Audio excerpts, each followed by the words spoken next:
ഞാൻ സ്വപ്നത്തിൽ പോലും ചിന്തിക്കാത്ത വ്യാഖ്യാനങ്ങൾ ഈ ഒരു പോസ്റ്റിന്റെ താഴെ കമന്റുകളായിട്ട് വരാൻ തുടങ്ങി. അപ്പൊ ഞാൻ ചോദിച്ചു, ഞാൻ ഇങ്ങനെയൊന്നും എഴുതിയിട്ടില്ലല്ലോ, ഇതല്ലല്ലോ ഞാൻ ഉദ്ദേശിക്കുന്നത്. ഈ ഗോ ഹോം എന്ന് പറയുമ്പോൾ പോലും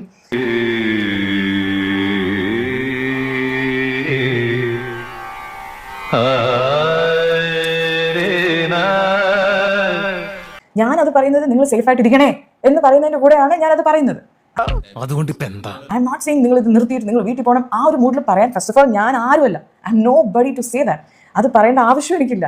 I M saying just be safe, you know, because ഞാൻ ഈ റീൽസ് ഒക്കെ കണ്ട് എല്ലാവരും അടി വാങ്ങുന്നതും ചോരയും ഇതെല്ലാം കണ്ട് ഞാൻ ആ ഫിയറിൽ നിന്നും ആ പെയിനിൽ നിന്നുമാണ് ഈ ഒരു പോസ്റ്റ് ഞാൻ ഇടുന്നത്.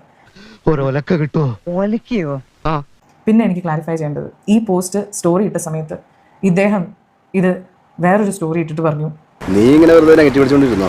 ആൾക്കാർക്ക് ഓരോ വഴിക്ക് പോയി രക്ഷപ്പെട്ടുകൊണ്ടിരിക്കുക. ഇദ്ദേഹത്തിന്റെ അച്ഛനെയാണ് ഞാൻ കുറ്റം പറയുന്നത്, അച്ഛനെയാണ് ഞാൻ പറയുന്നത്. അദ്ദേഹത്തിന്റെ അച്ഛൻ is the one and only Sibi Malayil. പറയുന്നുണ്ടെന്ന് തോന്നരുത്, പക്ഷെ പറയാതിരിക്കാൻ പറ്റില്ല. നീ സ്വയം നിയന്ത്രിക്കണം. The director, the iconic, the most loved, the most celebrated. എനിക്കൊക്കെ I'm a huge fan of Sibi Malayil sir. ഞാനല്ല, നമ്മുടെ മലയാളികൾ എല്ലാവരും we are all big fan of Sibi Malayil sir. ഈ ഒരു സാധനമാണ് എന്നെ ഏറ്റവും കൂടുതൽ ഹേർട്ട് ചെയ്തത്. കഷ്ടകാലം വരുമ്പോ കൂട്ടത്തോടെ നാണല്ലോ. ഞാൻ സ്വപ്നത്തിൽ പോലും വിചാരിക്കാത്ത ഒരു കാര്യമാണ്. അത് മാറി, അങ്ങനെ മാറ്റി. എനിക്ക് എന്ത് ചെയ്യണമെന്നറിയില്ല. മനുഷ്യന്റെ ഓരോ ഗതികേടെ. അത് ന്യൂസ് ചാനൽസ് അത് ഇങ്ങനെ എടുത്ത് എഴുതുകയാണ്, അത് ക്ലാരിഫൈ ചെയ്യേണ്ടത്. ഞാൻ ഈ പോസ്റ്റ് ഇട്ടത് ഈ 10 പേജ് എന്നെ കുറിച്ച് എഴുതിയ ഒരാൾക്ക് വേണ്ടിയാണ് ഞാൻ ഈ സ്റ്റോറി ഇട്ടത്.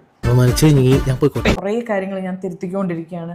And I'm trying to be a better human and I hope you will understand what I'm saying.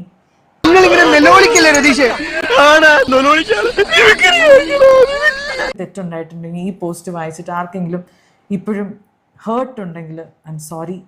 ഞാനിപ്പോൾ ഒരു പുതിയ മനുഷ്യനാണ്, 100% സൽസ്വഭാവി. കോമന്റ് സെക്ഷൻ ഞാൻ ഓപ്പൺ ആക്കാൻ പോവാണ്.